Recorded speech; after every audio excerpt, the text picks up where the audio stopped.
हमारा prize distribution था 2 मई को। यहाँ पर जो हमारा 23 अप्रैल से कैंप चल रहा था, तो 23 अप्रैल से 2 मई तक जो कैंप हुआ उसमें बच्चों ने क्या सीखा, उसका हमारा डेमो का पेरेंट्स के सामने डेमो था, प्लस उनका प्राइज डिस्ट्रीब्यूशन था, जहाँ पर बहुत सारे हमारे गेस्ट आए, एडवोकेट फैज़ वासिफ साहब, हमारे एजाज बेग साहब, जफ़र साहब और स्कूल मैनेजमेंट के जो थे इमरान, वो हाजिर थे। तो हमारा प्रोग्राम का डेमो यहाँ पर हम लोगों ने स्टार्ट किया, जिसमें skating, rifle shooting, martial art, archery, सब की ट्रेनिंग हमने डेमो पेरेंट्स के सामने बताया। उसके साथ ही साथ ये हम जो ये इवेंट्स ले रहे हैं यहाँ पर, उसका मेन मकसद हमारा ये है कि बच्चे स्कूल गेम्स में जो बच्चों को स्टेट नेशनल तक जाते हैं तो उसको उसका सर्टिफिकेट का जो बेनिफिट मिलता है, जैसे 25 मार्क्स बढ़ना, गवर्नमेंट की तरफ से बहुत सारी फैसिलिटीज़, 12th के बाद बच्चों को अलग अलग कॉलेजेस में 2% कोटा होता है, उसमें बच्चे अगर स्टेट या नेशनल होते हैं तो फ्री सीट पर उनका एडमिशन हो सकता है। तो इसीलिए हम बच्चों को तैयार कर रहे हैं। कैंप साइड हमारा एक बच्चा प्रणीत अनिल बच्चों लास्ट ईयर इंटरनेशनल के लिए सिलेक्ट हुआ, तो हम चाहते हैं उसी तरीके से गाँव में भी जो गाँव के बच्चे हैं वो मोबाइल से दूर हो। जो अभी हम देख रहे हैं बहुत सारे बच्चे बहुत ही कम उम्र में मोबाइल में इस तरह मतलब इन्वॉल्व हो गए कि उनको मतलब पेरेंट्स की भी बात नहीं मान रहे। तो हम यही चाहेंगे कि बच्चों को मोबाइल से निकाल कर ground activities, rifle shooting, martial art, archery या इस टाइप के इंडिविजुअल जो गेम है, इसमें पेरेंट्स बच्चों को डालें ताकि वो मोबाइल की लानत से निकले। दूसरी चीज़ ये है कि आजकल नशा भी बहुत बड़े लेवल पे चल रहा है। बच्चों को आप जब तक ग्राउंड एक्टिविटीज़ में इन्वॉल्व नहीं करोगे तो वो चाय की होटलों पे और दूसरी जगह दोस्तों में इन्वॉल्व रहकर ये सब आदतों में पड़ सकते हैं। तो उससे बचने के लिए स्पोर्ट्स बहुत ज़रूरी चीज़ें हैं। प्लस इसके जो बेनिफिट है, बच्चे अगर स्कूल गेम्स के मैच में पार्टिसिपेट होकर नेशनल इंटरनेशनल होते हैं तो उसका तो फ़ायदा है ही, साथ ही बच्चे डिफेंस फोर्सेज में जा सकते हैं, वो पुलिस हो, आर्मी हो, एयरफोर्स हो। अगर बच्चे नेशनल लेवल तक जाते हैं तो कोटेशन में उनका डायरेक्टली वो उधर पर एडमिशन हो सकता है। तो मैं यही चाहूँगा मालेगांव की आवाम से कि आगे भी हम इस टाइप के कैंप्स कर रहे हैं। अभी 4 तारीख से हमारा नासिक में कैंप स्टार्ट हो रहा है। हमारे यूट्यूब चैनल क्रिएटर्स फाउंडेशन को सब्सक्राइब कीजिए, उसके ऊपर आपको सब डिटेल्स और अपडेट्स मिलती जाएंगी। मातोश्री का कैंप खत्म होने के बाद हम वापस देख रहे हैं कि यूट्यूब के जरिए या न्यूज़पेपर्स के जरिए आपको इन्फॉर्म किया जाएगा कि मालेगांव में हम दोबारा इसी टाइप की एक्टिविटी लॉन्च कर रहे हैं अगले 15 से 20 दिनों में। तो उसकी अपडेट आपको दी जाएगी और इसी के साथ मैं अपनी बात को ख़त्म करता हूँ। Thank you so much. सबसे पहले मैं यही कहना चाहूँगा कि जो भी किसी काम का आगाज खुदा के नाम से करता है, शोहरतों की बुलंदियों पर वही तो परवास करता है। आगाज महफिल उस अल्लाह के आज़म के नाम, जिसकी इसमें आज़म का विर्द करके सूरज शुरू होता है। इनकाद महफिल उस कादर मुतल्लक के नाम, जिसकी कसीदा खानियाँ करके तजल्लियाँ भी अपने सफ़र व परवास का आगाज करती है। मेरी तहरीर को तासीर से महका रहा है, अंधेरी रह गुजर में लफ्ज़ों को चमका रहा है। वही तो बांटता है नूर की सौगात सबको, अजल से सूरज को आज तक जो दहका रहा है। वही तो दे रहा है हवाओं को बालों पर बादल को बारिश, फलक को सितारों में आस्था समझा रहा है। और वही तो सैर लब कर रहा है हर तिश्ना दहन को। वही तो आज मुझे आप सभी के सामने अपने ख्याल पेश करने के लिए उकसा रहा है। आज के इस क्रिएटर स्पोर्ट्स एकेडमी के फाउंडर कहिए या ऑर्गेनाइजर कहिए, हमारे अली अकबर साहब, अली असगर साहब, रोहित साहब, मुसद्दिक साहब, मुदस्सिर साहब, मुसद्दिका मैडम होगी और नूरिन मैडम होगी। सबसे पहले मैं आप सभी से गुजारिश करूंगी जोरदार तालियों में हम सभी का इस्तेमाल,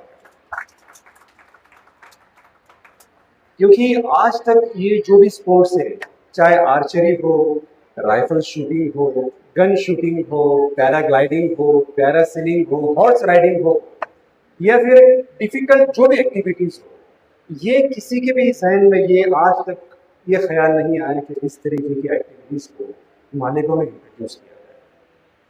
आप सब देख रहे हैं कि आज जिस तरह से बच्चों ने अपने हुनर का लोहा मनवाया और अपने हुनर को आज हमारे सामने पेश किया, ये एक वक्त पहले हम सभी के लिए नामुमकिन था कि मालेगांव में इस तरह का कोई कंसेप्ट हो सकता है।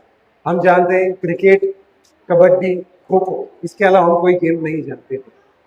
और मैं मुबारकबाद पेश करना चाहूँगा सभी रिस्पेक्टेड पेरेंट्स को कि उन्होंने अपने बच्चों को इस स्पोर्ट्स एक्टिविटी में इन्वॉल्व करने का ख्याल किया, क्योंकि हर कोई इस बारे में नहीं सोचता ये स्पोर्ट्स का मतलब और मकसद सिर्फ इतना होता है कि बच्चों के दिल से डर को निकालना, बच्चों के अंदर मोटिवेशन को पैदा करना और बच्चों को पूरी तरह से निडर करना कि आने वाली जो भी डिफिकल्टीज है अपकमिंग फ्यूचर में, उन सभी चीजों को कैसे ओवरकम किया जाए। और मैं ज्यादा वक्त नहीं लूंगा क्योंकि वक्त काफी हो चुका है, तो मैं फिर से मुबारकबाद पेश करना चाहूँगा अली सर और उनकी पूरी टीम को। और मैं बहुत बहुत शुक्रगुजार हूँ स्वेस इंस्टीट्यूट और उनके पूरे स्टाफ का कि उन्होंने मुझे बोलने का मौका दिया और आज बड़े रिस्पेक्टेड लोगों के साथ मंच को शेयर करने का मौका दिया। बहुत बहुत शुक्रिया। मॉर्निंग सभी को। कैसे हो आप लोग? डर लगा या नहीं? हो गया सबका? नहीं बचा है किसी किसी का? किसका किसका हो गया? वो आंसर देंगे सर को। अच्छा, कैसा लगा भाई आपको? अच्छा लगा, मजा आया? फिर से करना है? करना है आपको? यस और नो? अच्छा, सही है सही है। नहीं, काफी अच्छी चीज है आप लोग यहाँ पर आए और मतलब अली सर ने जो ये अच्छा बेहतरीन मतलब शानदार आयोजन किया है। मतलब मालेगांव में मैंने तो सोचा नहीं था, जब उन्होंने मुझे बोला पैरासेलिंग हम लोग करवा रहे हैं, तो मैंने कहा ठीक है, मैं आके एक बार जरूर विजिट करूंगा। और वासिफ सर ने भी मुझे फोन किया, बोले नहीं नहीं अच्छा काम करते हैं, तो देख के पता चल रहा है कि काफी अच्छा काम कर रहे हैं वो लोग। और आप लोग मतलब अपना डर जो है मन में वो निकाल कर यहाँ पे एडवेंचरस एक्टिविटीज में हिस्सा ले रहे हो, ये बहुत मतलब अच्छी बात है। आप लोग अपने निजी जीवन में भी ऐसा ही आगे बढ़ो, हर क्षेत्र में, मतलब पढ़ाई हो, कल्चरल कोई एक्टिविटी हो, फाइन आर्ट्स हो, एक्स्ट्रा करिकुलर कोई एक्टिविटी हो, उसमें आप लोग आगे बढ़ो और बहुत अच्छा अपना नाम रोशन करो, अपने परिवार का नाम रोशन करो, पढ़ाई में आगे बढ़कर, खेल कूद में आगे बढ़कर अपने गांव का नाम रोशन करो, अपने शहर का नाम रोशन करो। और कोई दिक्कत जाती है तो यहाँ पे आपके पास वासिफ साहब, अली साहब जैसे लोग हैं मार्गदर्शन करने के लिए। तो काफी मतलब बेहद खुशी हो रही है ये देख के कि ऐसी एक्टिविटीज, आर्चरी हो गया, उसके बाद में rifle shooting, horse riding, skating. Cricketers sports academy और स्विस स्कूल की तरफ से ये प्रोग्राम 10 रोज़ का ये कैंप रहा और आज उसका एहतमाम हुआ। उसके अंदर इन लोगों ने जो मुझको बताया, ये वाकई में काबिल तारीफ़ है कि हर आदमी अपनी हिफाजत कैसे कर सकता, बच्चा हो या लड़की हो या लड़का हो। इन लोगों ने जो आज उसका कैंप रखा था, ये सेहत के लिए क्या, उसके लिए अपने दुश्मनों के लिए भी बहुत ज़रूरी है कि आदमी किस तरीके से मुकाबला कर सके। और मैंने देखा कि बच्चे लोग अल्हम्दुलिल्लाह जो तरीके से यहाँ निशाना लगा रहे थे, और उसमें मैंने भी एक निशाना लगाया, वो भी पास हो गया। तो मेरा निशाना मालेगांव शहर का अतिक्रमण का है, अगर इन्होंने यहाँ पर ये निशाना लगाने का लगाया तो वो भी पास हो गया। पुल खैर चलता है तो सबका चलता है। तो आज अल्लाह के फजल करम से मैं मुबारकबाद देता हूँ यहाँ पर जिन लोगों ने ये प्रोग्राम मुनक़िद किया, और ख़ास तौर पर स्विस स्कूल के तमाम मैनेजमेंट, टीचर्स और लोगों का भी ये करता हूँ कि जिन्होंने अपनी जाती दिलचस्पी से ये प्रोग्राम को हुस्न हमकिनार किया, मैं उन्हें भी मेरी तरफ से मुबारकबाद देता हूँ।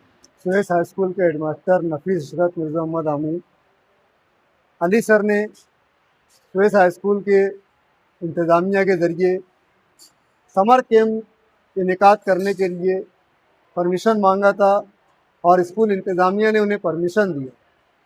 समर कैम्प का इनेकाद 23 अप्रैल को हुआ और उसका अख्ताम जो है वो 2 मई को आज हम लोग कर रहे हैं।